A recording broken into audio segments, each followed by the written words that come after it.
사사 삼손에 관해서는 이제 두 번째 시간인데요. 우리는 지난주에 삼손이 나실인으로 태어나서 어렸을 때부터 하나님 앞에 구별된 자로 그렇게 쭉 자라왔다라는 것을 오늘 말씀을 통해 나누었습니다. 오늘 본문에서는 이제 삼손이 청년 이후로 이제 장성한 삶에 대한 이야기가 나와요. 그래서 제일 먼저 나오는 일은 이방인 여인과 결혼하고 싶어하는 그런 장면이 나옵니다. 그런데 그것도 부모의 명령에 불순종하면서까지 그 결혼을 강행하려고 하는 그런 마음이 있는 거예요.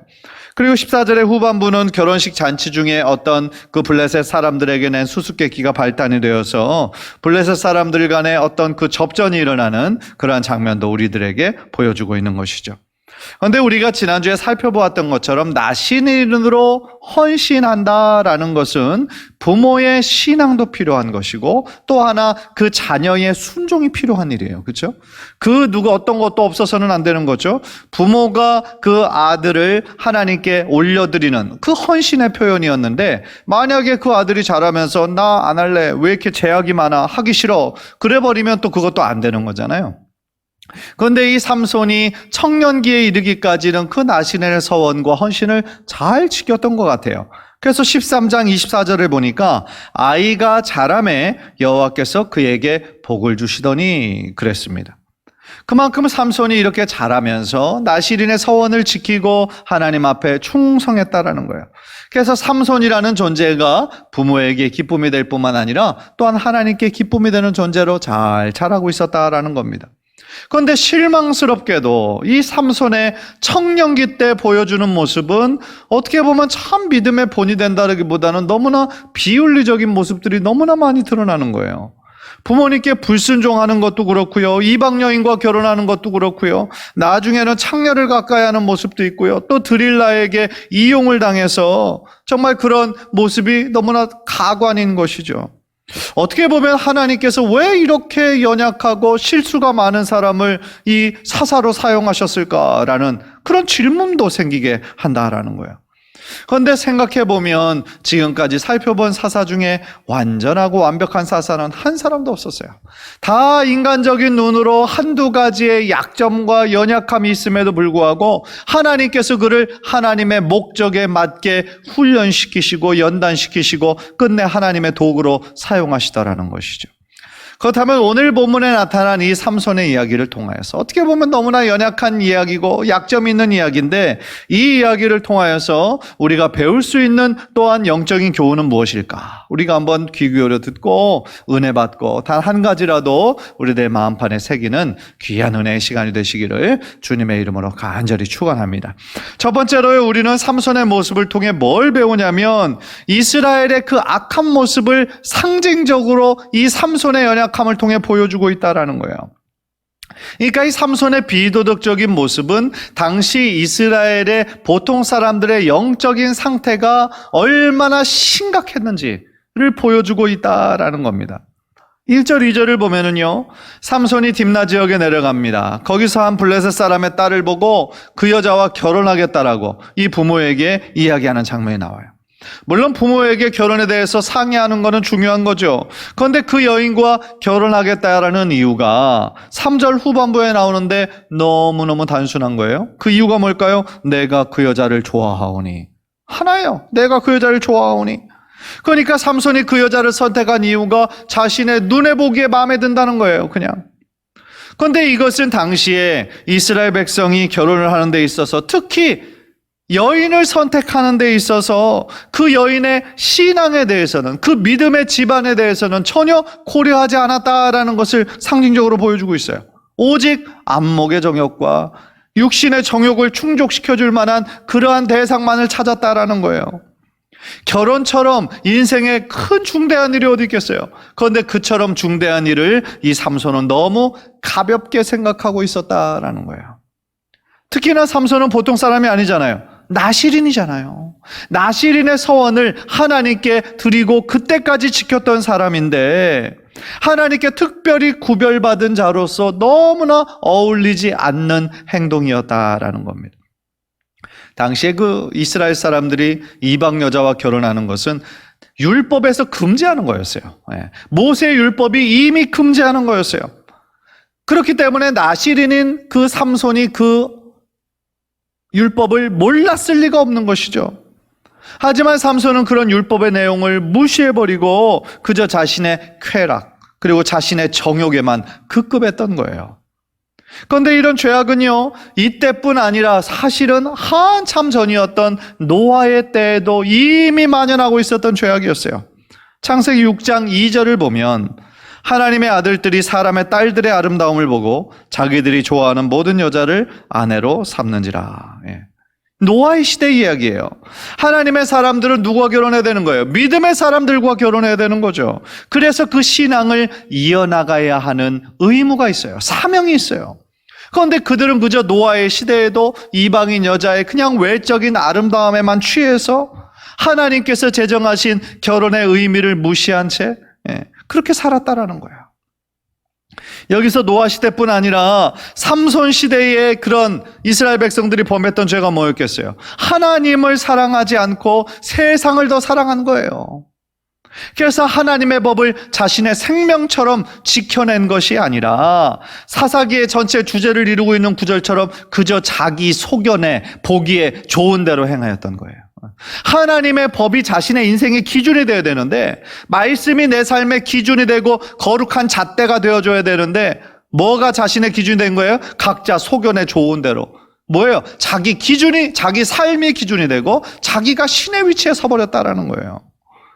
그러니까 자신들의 참된 왕이 되시는 하나님을 잊어버리고 각자 스스로 자신이 법이 되고 자신이 기준이 되고 하나님의 뜻과 상관없이 수많은 죄악들을 범하여서 하나님으로부터 점점 더 멀어지는 삶을 살았다라는 거예요. 얼마나 안타까운 일입니까? 사랑하는 성도 여러분, 우리들의 모습은 과연 어떻습니까? 우리는 정말 하나님을 이 세상 그 누구보다 그 어떤 것보다 사랑하고 있습니까? 단순히 결혼이란 한 가지 주제만 생각하지 말고 우리 인생의 모든 선택과 모든 결정이 과연 하나님께서 보시기에 올바른 것인가? 올바른 것이었나? 한번 생각해 봐야 된다는 거예요. 혹시 나도 하나님을 나의 왕으로, 나의 모든 것으로 우리가 그렇게 믿은 것이 아니라 나의 뜻과 나의 편리대로 그냥 나의 소견에 좋은 대로 행하고 있지는 않았는가? 생각해 봐야 된다는 거예요. 혹시 예수님을 나의 삶의 모든 순간에 왕으로 모시는 것이 아니라 내가 필요할 때만, 내가 아쉬울 때만 찾고 있지는 않았나?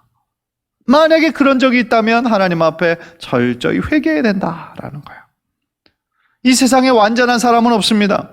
그 누구도 자신의 완전함을 주장할 수 있는 사람은 한 사람도 없는 거예요.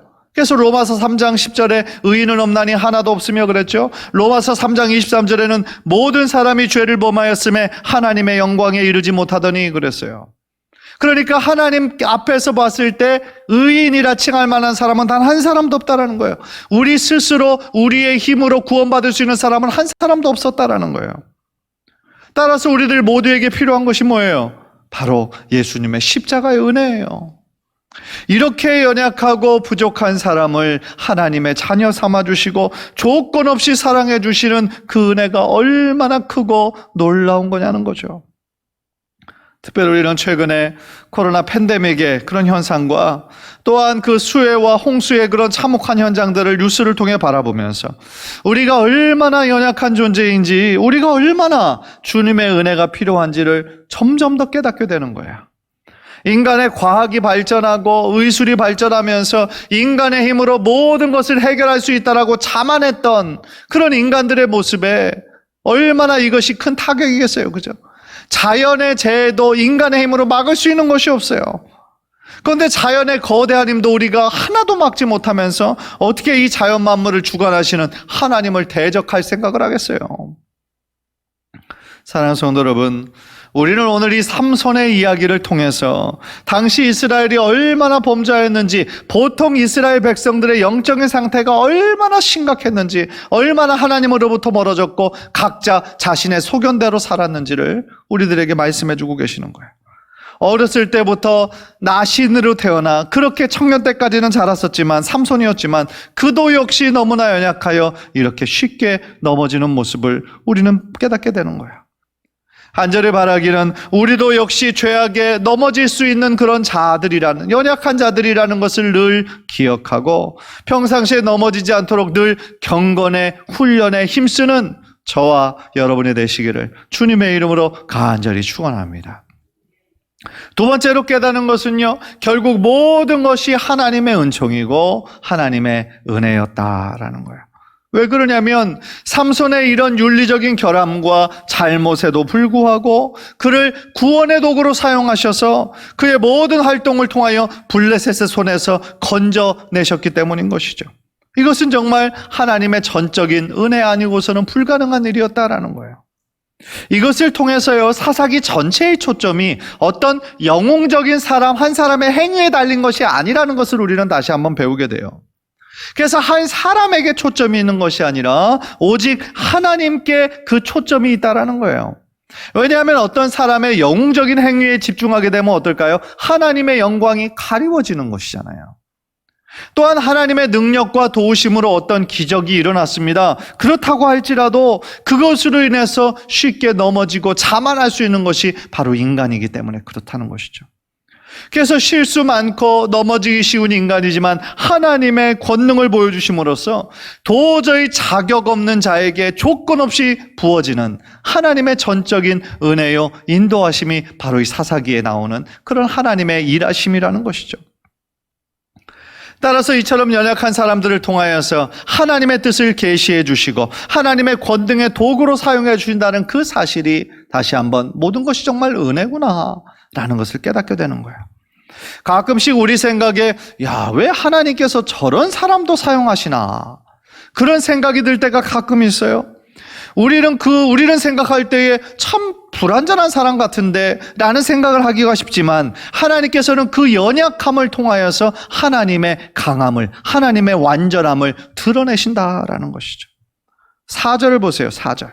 그때의 블레셋 사람이 이스라엘을 다스린 까닭에 삼손이 틈을 타서 블레셋 사람을 치려 함이었으나 그의 부모는 이 일이 여호와께로부터 나온 것인 줄은 알지 못하였더라.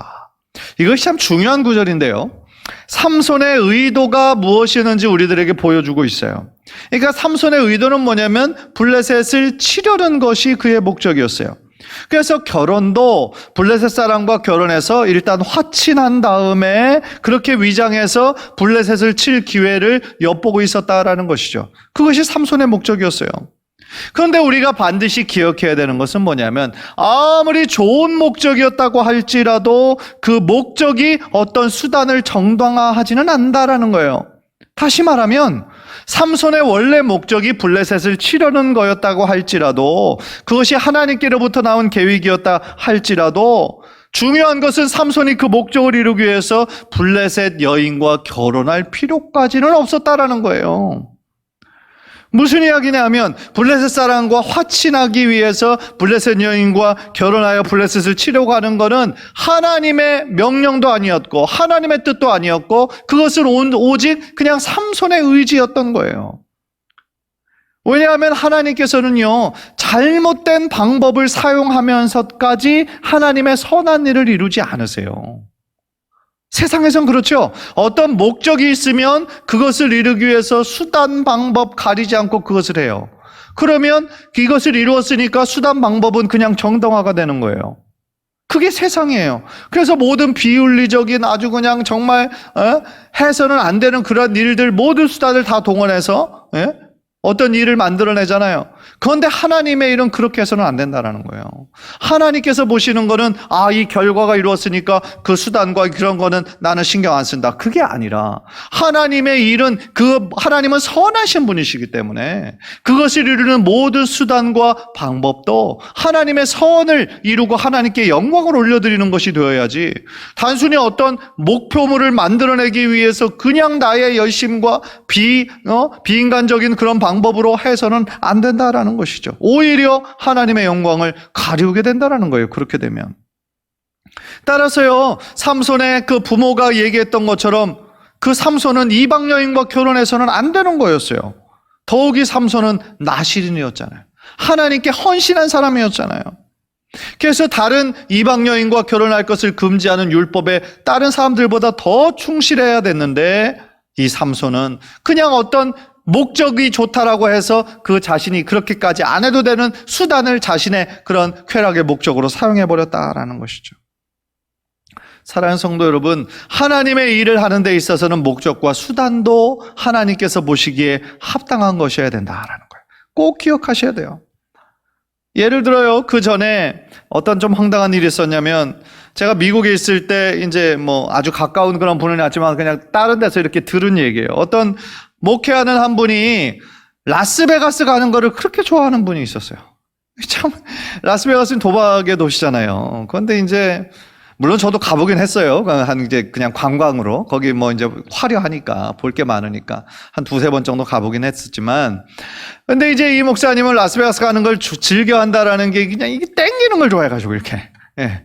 그런데 이제 나중에 그것이 이제 이슈가 되면서 이제 좀 안 좋은 막 그런 일이 이제 이렇게 발생을 하니까 그분이 이제 변명을 하는 말이 뭐라고 변명을 했냐면 교회 재정이 어려워서 갔다는 거예요. 이게 말이 안 되는 거잖아요. 헛웃음이 나오는 거죠. 아니, 교회 재정이 어려우면 뭐, 거기 가서 뭐, 기도하고, 세게 기도하고 뭐 이렇게 땡기면 뭐 잭팟이 터지나요? 말이 안 되는 거잖아요. 그죠? 그래서, 그 이야기 때문에 하여간 교계에서 좀 시끄러웠던 적이 있었어요. 그 얘기 듣고 저도 너무 창피하더라고요. 이건 말이 안 되는 거다. 만약에 어떤 사람들이 뭐 로또 복권을 사가지고 내가 이것이 당첨되기만 하면 교회 건축하는데 내가 헌금을 얼마 하고 그렇게 했다라고 생각을 해보세요. 만약에 정말 매주 이 사람이 꾸준히 이렇게 사가지고 정말 뭐 운이 좋아가지고 당첨됐다 할지라도, 그래서 그것으로 교회 건축을 했다 할지라도 과연 그것이 하나님께 영광이 될까요?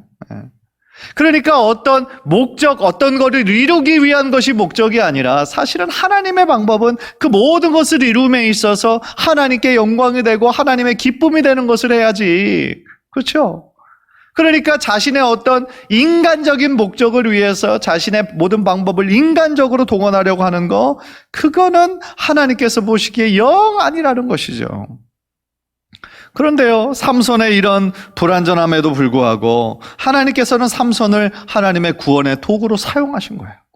참 우리가 보면은 너무나 비윤리적이잖아요. 어떻게 이런 사람을, 그런데 하나님께서는 그런 사람에도 불구하고 그를 하나님의 도구로 사용해 주세요. 그리고 그와 함께 하시는 그런 증거로 무엇을 허락해 주시냐면은 성령을 보내주세요. 성령을. 그래서 14장에 두 번이 나오는데 첫 번째 성령의 역사가 6절에 나와요. 6절. 여호와의 영이 삼손에게 강하게 임하니 그가 손에 아무것도 없이 그 사자를 염소 새끼를 찢는 것 같이 찢었으나.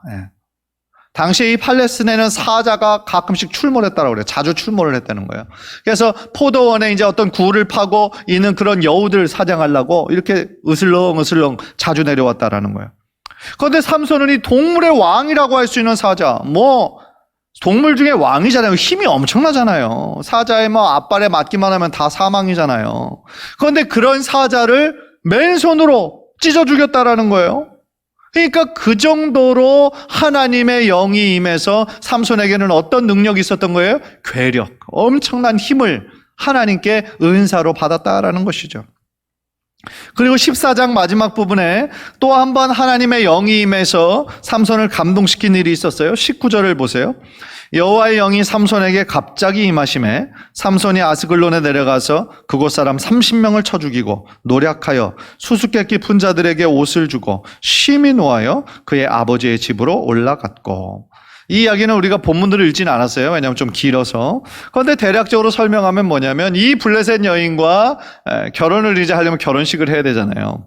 그래서 결혼잔치가 열렸을 때 이제 블레셋 사람들이 참석했을 거 아닙니까? 축하하기 위해서. 그런데 거기에 있는 30명하고 이게 이제 말을 하다가 수수께끼를 낸 거예요. 그런데 이제 거기에 참석한 30명은 숫자가 30명이니까 뭐 지혜를 좀 모으면 뭐 한 사람이 낸 수수께끼 맞힐 수 있다 이렇게 이제 생각을 했겠죠. 그래서 그래 그거 하자. 그래서 이제 내기를 한 거예요. 그래서 너희들이 이걸 풀면 내가 정말 좋은 옷을 이렇게 너희들한테 선물해 주겠다. 아니면 나한테 이렇게 해다고 이제 이렇게 약속을 한 겁니다. 그런데 삼손이 이제 그들이 풀지 못할 것이라고 자신한 이유가 있었죠. 왜냐하면 그가 경험한 거예요. 그러니까 다른 사람들은 한 번도 그런 거를 본 경우가 없는 거예요. 그러니까 어떤 지식이나 상식에 관련된 문제가 아니었죠. 그래서 방금 전에 말씀드린 대로 사자를 손으로 찢어 죽였어요. 그런데 나중에 이제 그 길을 갔다가 다시 돌아와 보니까 어떻게 했어요? 사자의 몸에 벌들이 가득하고 벌꿀이 막 그 속에 있더라는 거죠. 신기한 장면이죠, 사실은. 신기한 일인데. 그래서 이제 삼손이 낸 수수께끼 내용이 뭐였어요? 먹는 자에게서 먹는 것이 나오고 강한 자에게서 단 것이 나온 게 그게 뭘까? 이걸 누가 맞춰요, 그죠? 요즘의 사람들도 이게 뭐야? 라고 그럴 거예요. 문제를 도저히 맞출 수 없는 그런 성격의 것이죠. 삼손의 예상대로 30명이 고민하고 고민해도 그게 도대체 뭔가 풀 수가 없는 거예요. 그래서 그들은 너무나 답답하고 그리고 끝내 이기고 싶은 나머지 아주 비열한 방법을 택하죠. 그게 뭐였냐면 삼손의 아내 될 그 여자를 협박하는 거였어요. 그래서 15절을 보니까 일곱째 날에 이르러 그들이 삼손의 아내에게 이르되 너는 네 남편을 꾀어 그 수수께끼를 우리에게 알려달라 하라. 그렇지 아니하면 너와 내 아버지의 집을 불사르리라. 얼마나 비열해요. 그래서 남편에게 어떤 방법을 동원해서 그거를 좀 답을 알려주라. 알려주지 않으면 너도 죽일 것이고 네 아버지의 집도 불사를 거다. 이렇게 협박을 하는 거예요.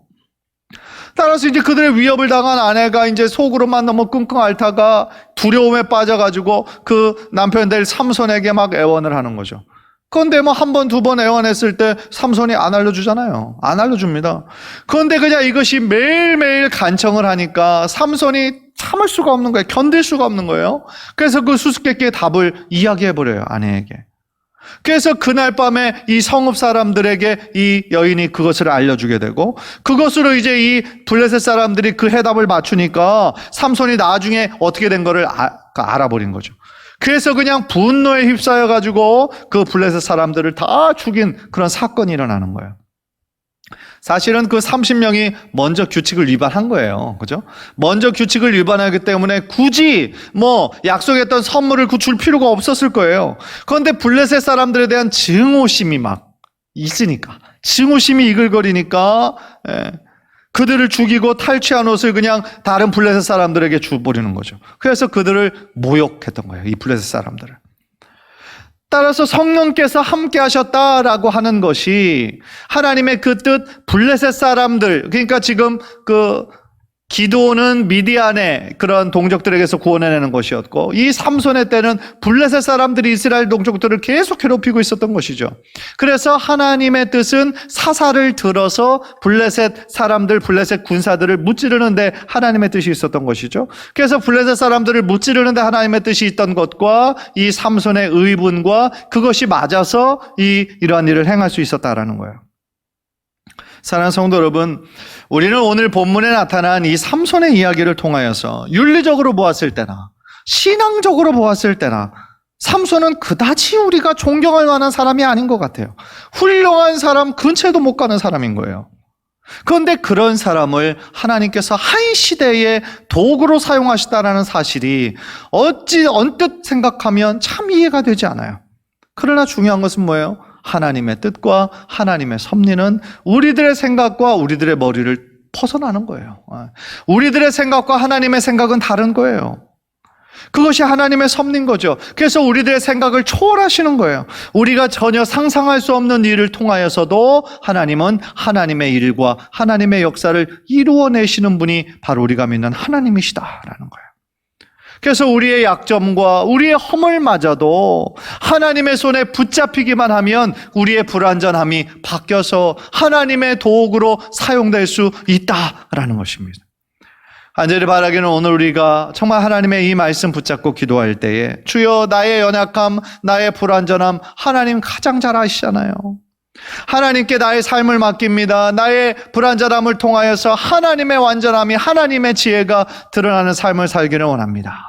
우리가 그런 마음으로 또한 기도하고 또한 나의 부족한 삶을 통하여서도 하나님의 영광이 드러나기를 원합니다. 그런 마음으로 우리가 헌신하며 나아갈 때에 하나님께서 예비하신 귀한 축복과 은혜가 저와 기도하기 위해 모인 여러분 한 분 한 분 모두에게 풍성하게 임하는 축복의 시간 되시기를 주님의 이름으로 간절히 축원합니다.